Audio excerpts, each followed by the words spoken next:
Citoyennes, citoyens, chers amis, chers camarades, bonjour à toutes et tous et bienvenue pour cette 17e revue de presse du pôle de Renaissance communiste en France, pour laquelle nous retrouvons d'ailleurs les moyens techniques dont nous ne disposions pas il y a 2 semaines. Malheureusement, ces moyens techniques, nous n'allons pas pouvoir non plus en disposer pendant ce mois d'août. Donc au moins, nous espérons que vous ferez tourner au maximum et visionnerez cette vidéo pour les jours qui viennent, au sujet de l'actualité qui est très largement marquée, comme vous le savez, sur la question du pass sanitaire et plus généralement sur l'ensemble des annonces d'Emmanuel Macron qui datent désormais d'il y a 2 semaines. Alors nous avions réalisé une vidéo à ce sujet d'ailleurs le 14 juillet, 2 jours après l'annonce des annonces d'Emmanuel Macron. Ce qui est intéressant, c'est que ça a permis de voir entre-temps l'évolution de la situation. Une situation qui dans le fond peut être caractérisée à travers 3 mots qui se complètent et qui illustrent parfaitement la situation des citoyens et des travailleurs dans notre pays. En réalité d'ailleurs pas seulement depuis Emmanuel Macron, mais depuis plusieurs années, depuis même plusieurs décennies, depuis que l'ensemble des eurogouvernements se succèdent et démantèlent à tour de bras qui les conquêtes social-démocratiques, qui les services publics, bien entendu la République une et indivisible, et même l'ensemble des libertés publiques. Alors ces 3 mots que nous choisissons volontairement pour cette revue de presse, c'est d'abord le terme de bienveillance.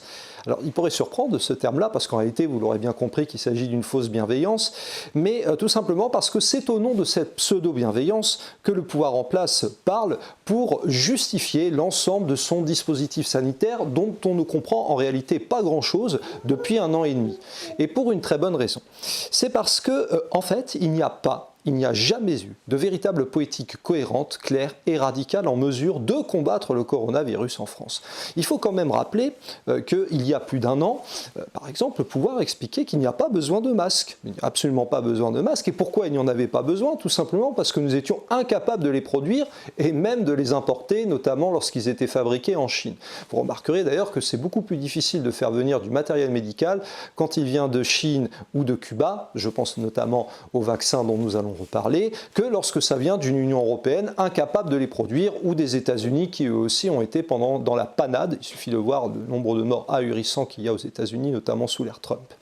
Donc, si vous voulez, cette fausse bienveillance, elle est là puisqu'elle débouche, elle est d'abord le résultat de quoi? De cet échec lamentable de la politique dite sanitaire. Pas de masques, et puis finalement les masques sont là, le gel hydroalcoolique, pas de respirateurs qui puissent permettre justement de pouvoir faire face aux difficultés respiratoires pour les malades, les lits de réanimation qui sont nettement insuffisants avec des hôpitaux saturés et qui de surcroît n'ont jamais été renouvelés ou augmentés. Il faut quand même signaler que pendant toute cette période, eh bien, nous avons assisté à quoi en fait? Nous avons assisté à la poursuite de la politique de démantèlement des lits d'hôpitaux. Ça aussi, c'est l'autre problème majeur qui se pose. Et puis enfin, on en arrive à ce pseudo-pass sanitaire qui fracture la situation entre les personnes vaccinées et les personnes non vaccinées.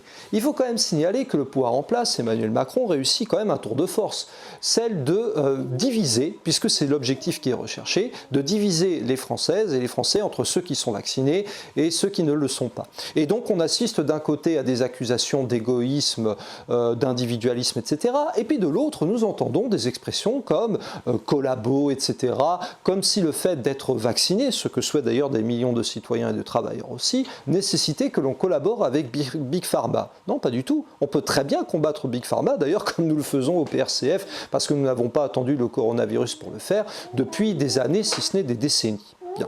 Donc, nous avons premièrement ce problème de la fausse bienveillance à laquelle nous sommes confrontés et qui débouche sur quoi?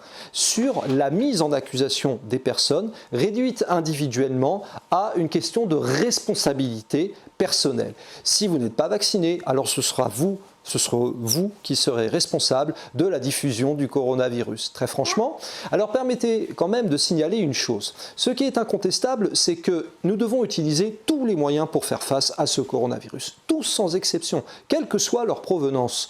Bien entendu que nous aurions d'ailleurs voulu avoir des vaccins beaucoup plus tôt, comme par exemple en provenance de Cuba, etc. Cela n'a pas été possible. Maintenant, dans la situation dans laquelle nous sommes, quelle est notre position? Elle est très simple, elle a été définie il y a 2 semaines. Non au pass sanitaire, qui introduit une discrimination entre les citoyens vaccinés et non vaccinés et qui débouche sur des accusations réciproques qui ne peuvent que servir le pouvoir. Non à l'obligation vaccinale qui traduit un échec, qui traduit un échec lamentable de la part d'un pouvoir qui n'a jamais organisé de véritable campagne de vaccination, et pour cause, puisqu'il est dépendant du Big Pharma. Cela aurait nécessité en réalité qu'il y ait une véritable planification industrielle, sanitaire en amont, avec une force non pas de contrainte, mais de conviction, convaincre et non contraindre. Voilà quelle aurait été la bonne stratégie à appliquer en réalité. Et puis, toujours par rapport à cette question-là, nous estimons que dans la mesure où une quatrième vague est là, c'est incontestable, que les contaminations repartent, tous les moyens doivent être utilisés pour sortir le plus vite possible de cette situation absolument catastrophique au niveau international. Et puisqu'il n'y a pas que la France, il faut quand même signaler par exemple le drame que vit le peuple tunisien, que vivent les citoyens et les travailleurs tunisiens, avec des hôpitaux qui sont littéralement débordés, saturés. Et cela débouche, entre parenthèses, sur une tempête sociale et politique qui est tant crainte en France par Édouard Philippe et qui a entraîné la démission du Premier ministre tunisien, incapable de faire face à la situation sanitaire. Cette fausse bienveillance, de fait, elle a pour corollaire en réalité le deuxième mot-clé que nous allons développer maintenant, c'est-à-dire l'objectif de la surveillance généralisée de la population. Il est d'ailleurs assez troublant à ce sujet que dans ce projet dit de passe sanitaire, en fait, qu'est-ce qui s'est passé? On a assisté à la volonté du pouvoir vous voyez, ça met même en émoi le petit, parce que le pass sanitaire, il a très bien compris quel était le souci. C'est qu'on attaque qui? C'est qu'on attaque les travailleurs. Les travailleurs à travers notamment le projet du gouvernement de vouloir licencier, puisque c'était ça la logique, de permettre le licenciement des travailleurs qui n'étaient pas vaccinés. Alors, imaginez que c'est même le Sénat de droite qui a retoqué cette mesure. Mais cela ne veut pas dire que la discrimination envers les travailleurs qui ne se vaccinent pas a disparu. Parce qu'en réalité, les travailleurs qui ne sont pas vaccinés verront leur salaire et leur contrat de travail suspendus. En réalité, c'est un chantage auquel on insiste, où soit on se fait vacciner, soit on perd son travail, son salaire à terme, parce qu'on imagine bien qu'un travailleur ne pourra pas s'amuser à survivre pendant 2 mois et demi sans avoir de salaire et encore moins de contrat de travail. Donc en réalité, l'objectif, c'est aussi de procéder à une surveillance accrue et généralisée vis-à-vis des citoyens et des travailleurs à travers ce pass sanitaire qui durera jusqu'au 15 novembre. Il aurait pu durer jusqu'au 31 décembre, signalons-le, et il n'est pas interdit d'ailleurs que l'expérience soit renouvelée. De ce point de vue, nous nous y opposons également à ce pass sanitaire, comme nous nous sommes opposés au pseudo-état d'urgence sanitaire de fin mars 2020. Rappelons que fin mars 2020, le pouvoir en place avait adopté une loi dite d'état d'urgence sanitaire qui permettait par exemple de balayer les congés payés, de remettre en cause les congés de tous les travailleurs, du public comme du privé, de revenir sur la semaine de 35 heures, bref, de faire voler en éclats toutes les conquêtes sociales et démocratiques. Parce que dans le fond, et c'est là où on retrouve le lien avec ce qui a été annoncé également par Emmanuel Macron, quel est l'objectif de la Macronie? Tout comme c'était déjà l'objectif des eurogouvernements précédents, c'est de détruire l'ensemble des conquêtes sociales et démocratiques qui ont été arrachées de haute lutte, que ce soit par le Conseil national de la résistance, par le Front populaire, bien sûr, mais également par le mouvement syndical et des travailleurs en lutte depuis longtemps. C'est pour cela qu'Emmanuel Macron a par exemple expliqué, comme il l'avait d'ailleurs toujours dit, que la contre-réforme, parce que ce n'est pas une réforme, c'est une contre-réforme, c'est là pour détruire les retraites par répartition, cette contre-réforme des retraites repartira une fois que la vague sera passée. On ne sait pas trop quand. Et il n'est pas interdit, connaissant le pouvoir en place qui passe son temps à changer d'avis, en fait à mentir tous les jours, que cette contre-réforme se fasse, y compris au plus fort de l'épidémie. Rien ne l'interdit, avec comme point d'arrivée le recul de l'âge de départ à la retraite à 64 ans et en fait la progressive capitalisation du système de retraite qui débouchera sur la fin d'un principe de base qui est la solidarité entre tous les travailleurs et tous les citoyens du pays.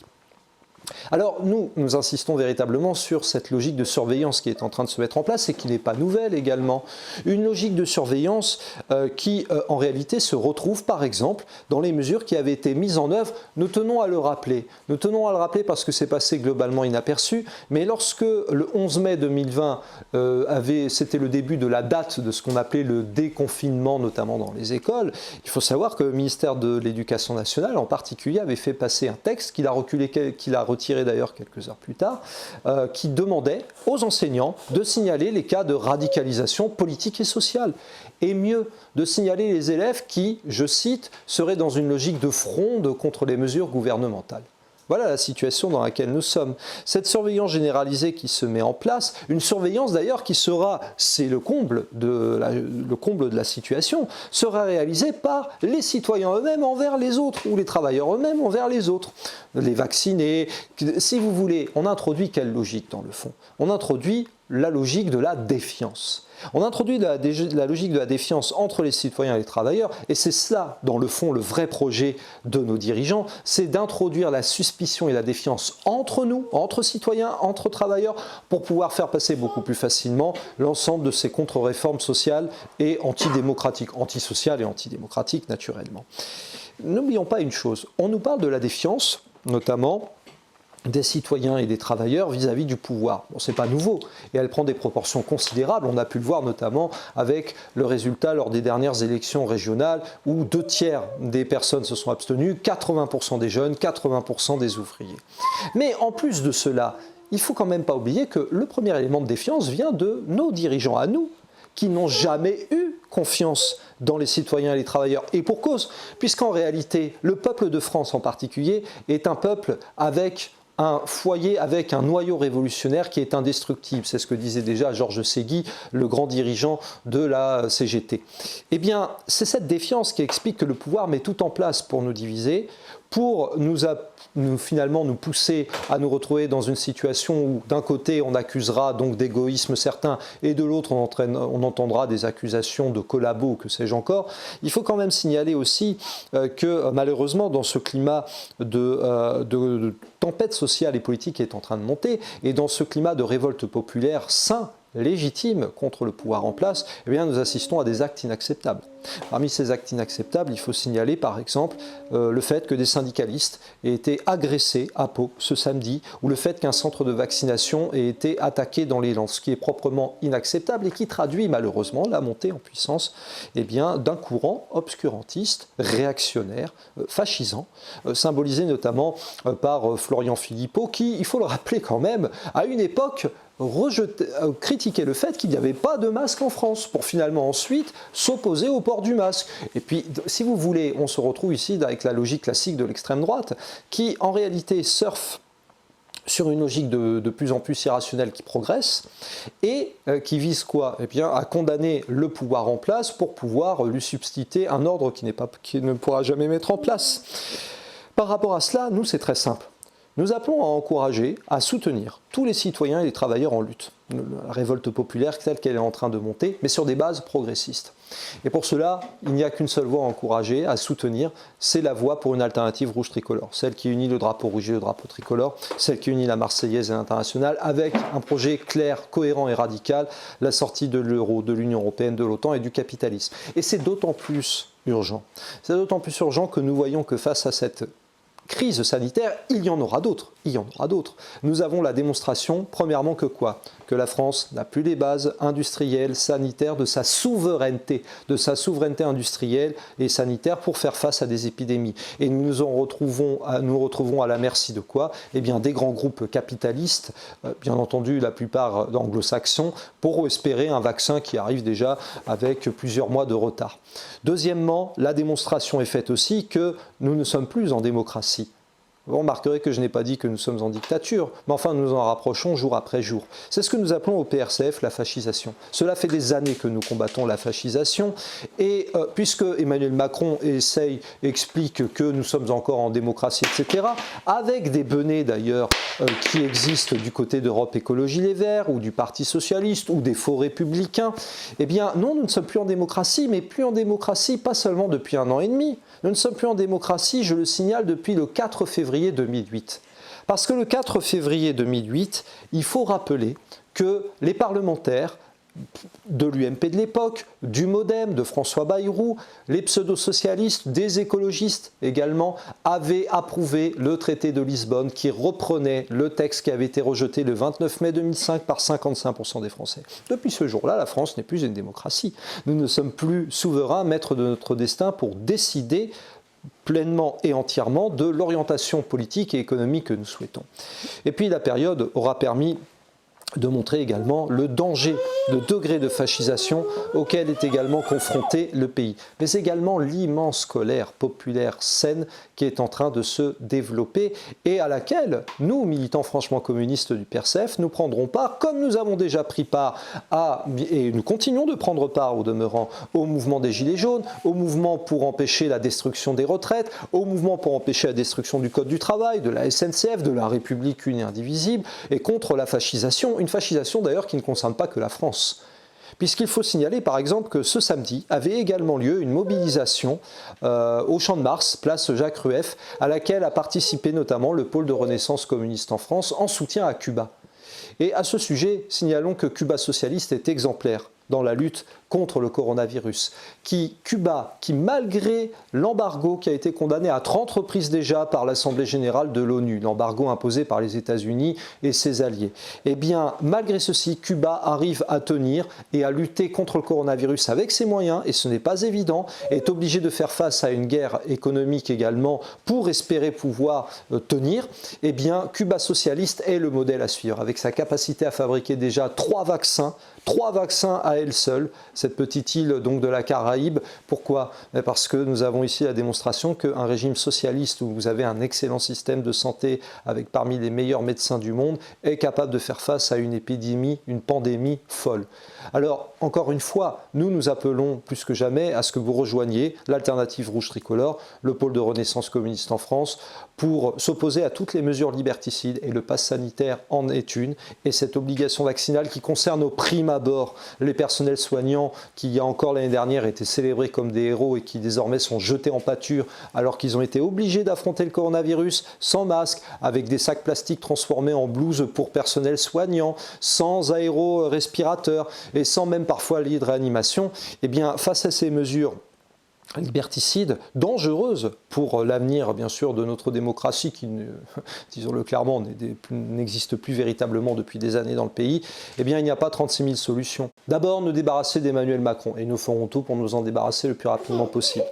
Mais aussi ne pas se tromper face aux fausses alternatives que sont bien sûr Marine Le Pen, mais aussi les Philippot, les Dupont-Aignan et consorts qui ne cessent de fustiger, puisque c'est leur seul politique dans le fond, qui ne cesse de fustiger le vaccin et le centre de vaccination, comme si le cœur du problème était là. Et comme si le cœur du problème n'était pas dans le fond la souveraineté économique, industrielle, politique, juridique, bref, la souveraineté nationale et populaire qui a été détruite par quoi ? Par l'Union européenne, par l'OTAN, par tous les supplétifs, que ce soit à Bruxelles, à Berlin, à Washington ou à Francfort. Voilà le véritable projet. Or, ne comptez pas sur Nicolas Dupont-Aignan pour faire face à ceci, puisqu'il était même prêt à être le Premier ministre de Madame Le Pen, et que de surcroît, il ne veut sortir ni de l'euro, ni de l'UE, ni de l'OTAN, et encore moins du capitalisme comme Florian Philippot et comme tant d'autres. Non, la seule solution, eh bien, c'est de porter ce projet de Frexit progressiste, un projet qui rencontre un écho croissant à travers l'adhésion de plus en plus de jeunes, de travailleurs qui rejoignent le PRCF, qui font campagne pour l'Alternative Rouge Tricolore, qui unit le drapeau rouge et tricolore, la Marseillaise et l'international, avec cette logique de reconstruire une République une et indivisible, une République qui garantira les services publics véritablement à l'ensemble des citoyens et des travailleurs, qui sauvegardera les conquêtes social-démocratiques et qui surtout les élargira pour aller vers le socialisme, parce que c'est ça finalement l'objectif majeur, d'autant plus que démonstration est faite dans le cas du coronavirus que le socialisme est nettement supérieur au capitalisme. Voilà, c'est tout pour cette semaine, avec une pensée quand même aussi à des travailleurs qui sont en lutte au quotidien, au-delà de la question du coronavirus. Nous pensons ici en particulier aux salariés du groupe Nocibé, un groupe de parfums cosmétiques qui est en lutte parce que tout simplement dans ce groupe les licenciements se multiplient, et une pensée particulière pour les délégués que nous avons rencontrés cette semaine du côté de Roubaix, de Tourcoing, qui justement, eh bien, le coronavirus ou pas, l'exploitation capitaliste, elle n'attend pas le virus pour se poursuivre. Nous les encourageons de tout notre cœur, bien entendu. Notre soutien sera bien également financier, matériel, humain, bref, puisque plus que jamais, le camp du capital doit et sera détruit par le combat que nous portons afin que véritablement adviennent les jours heureux dont nous avons urgemment besoin et que nous puissions enfin prodiguer le meilleur vaccin qui soit, celui du communisme. Le combat continue, camarades.